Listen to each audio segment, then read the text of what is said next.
नमस्कार मित्रांनो, सॉलिड स्टेटच्या या मोस्ट इम्पॉर्टंट क्वेश्चन सिरीजमध्ये परत एकदा तुमचं सगळ्यांचं स्वागत आहे।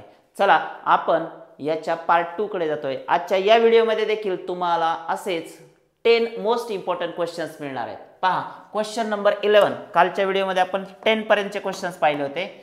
क्वेश्चन 11 काय आहे, what is the relationship between edge length and total volume occupied by atoms in BCC unit sale.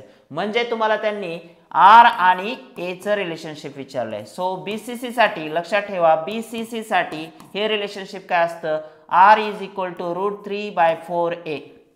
आणि तुम्हाला माहिती आहे व्हॉल्यूम ऑफ वन पार्टिकल किती असणार, व्हॉल्यूम ऑफ वन पार्टिकल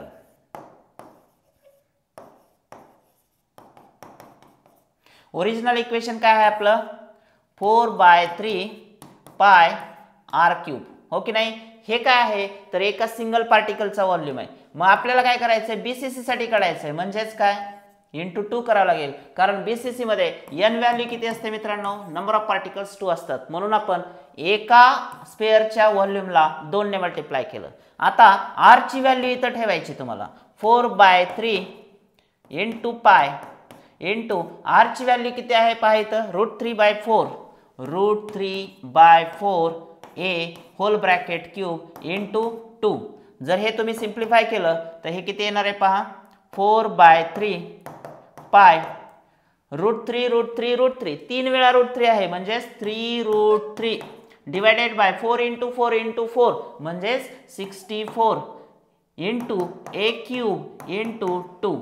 मित्रांनो हे सॉल्व करून बघा, तुम्हाला तुमचा आन्सर मिळणार आहे। काय येतं पहा बघा, v is equal to 4 into 64 आहे, सो हे काय येईल 16 येईल, हो की नाही। परत हे 2 आहे तर हे काय येईल 8, 3 गेट्स कॅन्सल। राहिलं काय, मग राहिलेल्या क्वांटिटीज लिहून टाका।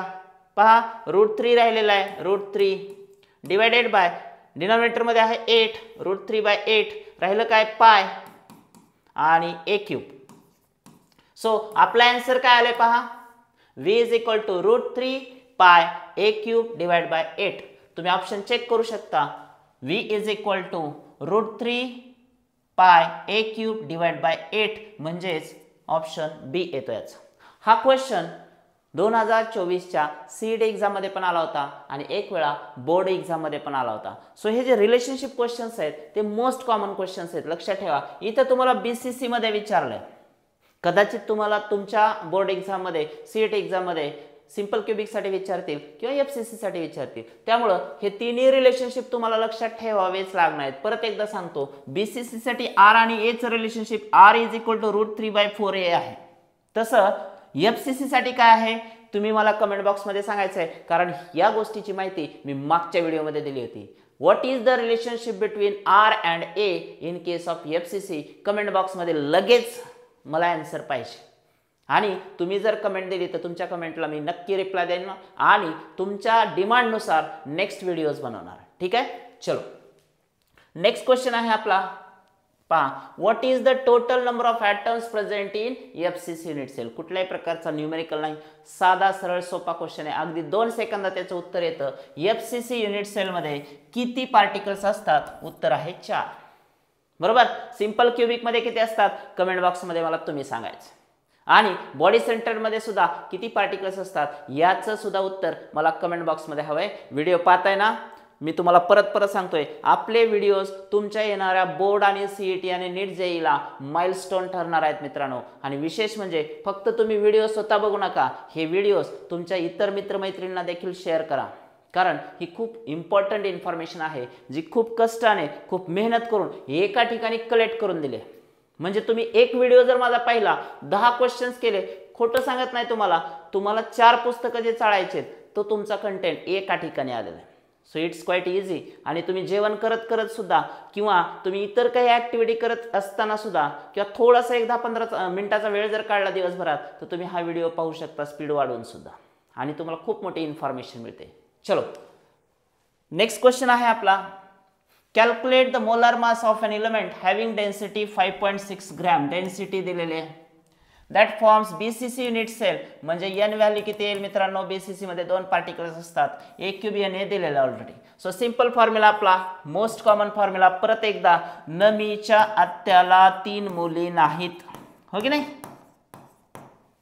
सो आता इथे विचारलंय काय, मोलार मास सांगा म्हणतायत. सो फॉर्म्युला रिअरेंज करणं आपलं काम आहे मित्रांनो. Rearrange the formula. m is equal to काय येईल, m is equal to rho into a cube into na divided by, हा डिनॉमिनेटरला जाईल n. Put the values you will get the answer. कुठल्याही प्रकारचं कॉम्प्लिकेटेड कॅल्क्युलेशन नाही. पहा रोची म्हणजे डेन्सिटीची व्हॅल्यू दिलेलीच आहे तुम्हाला already. m is equal to काय येईल, रो आहे 5.6 इंटू त्यानंतर a क्यूब येणे ऑलरेडी व्हॅल्यू आहे 75 इंटू राहिलं काय आता n ची व्हॅल्यू तुमच्याकडे आहेच ऑलरेडी. किती आहे तर ती म्हणजे BCC साठी 2 आहे. सो 2 ने याला डिवाइड करून बघा. 2 दोन्ही 4, 2 16, इट मीन्स 2.8 आणि 2.8 म्हणजे 28 ने 75 ला मल्टिप्लाय करून बघा मित्रांनो, तुमचं उत्तर आलेलं असेल. 28 ने 75 ला मल्टिप्लाय केल्यानंतर उत्तर काय येतं मला कमेंट बॉक्समध्ये लवकर सांगा. आन्सर तुम्ही द्यायचं आहे. तुम्हाला 28 चा टेबल येतो ना, मग उत्तर मला पाहिजे. ठीक आहे, कोणतं उत्तर येत आहे, 198 येते का 210 येते का 118 येते का 225 येते, मला कमेंट बॉक्समध्ये याचा आन्सर हवा आहे मित्रांनो. चलो next. Which form following elements has highest value of ionization enthalpy. चुकून क्वेश्चन या ठिकाणी आलेला आहे, या फाईलमध्ये नसायला पाहिजे होता तो. ॲक्च्युली हा टॉपिकच आपला पी ब्लॉकचा आहे. तरी पण लक्षात ठेवा हायेस्ट एन्थाल्पी कोणाची आहे तर हॅलोजनपेक्षा इनर्ट गॅसेसची असते. आणि इनर्ट गॅसेसमध्ये पण हेलियमची येईल कारण तो टॉपला आहे. Down the group ionization enthalpy कमी होत असते. सो क्वेश्चन जरी दुसऱ्या टॉपिकचा असेल थोडंसं ॲडजस्ट करून घ्या. Calculate the volume of unit cell if an element having molar mass 92 gram that forms BCC structure. So परत एकदा डेन्सिटीचा क्वेश्चन. काय काढा म्हणतायत, व्हॉल्यूम ऑफ युनिट सेल म्हणजे a क्यूब काढा. ओरिजिनल फॉर्म्युला आहे त्याला रिअरेंज करा. Rho is equal to n into m divided by a cube into na. Therefore volume विचारलाय म्हणजे a cube is equal to n into m divided by rho into na. Put all the values friends. a cube काढायचं आपल्याला. पहा n ची value BCC साठी किती असते, परत एकदा n ची व्हॅल्यू BCC साठी असते 2. त्यानंतर m मोलार मास तुम्हाला ऑलरेडी दिलेलं आहे 92 ग्रॅम्स डिवायडेड बाय, आता काय येणार रो इंटू na ऑलरेडी दिलेलं आहे आपल्याला किती 5.0 into 10 to the power of 24. So simple calculation. याच्या एवढं सिंपल कॅल्क्युलेशन काहीच असू शकत नाही. साधा गुणाकार बेरीज वजाबाकी भागाकार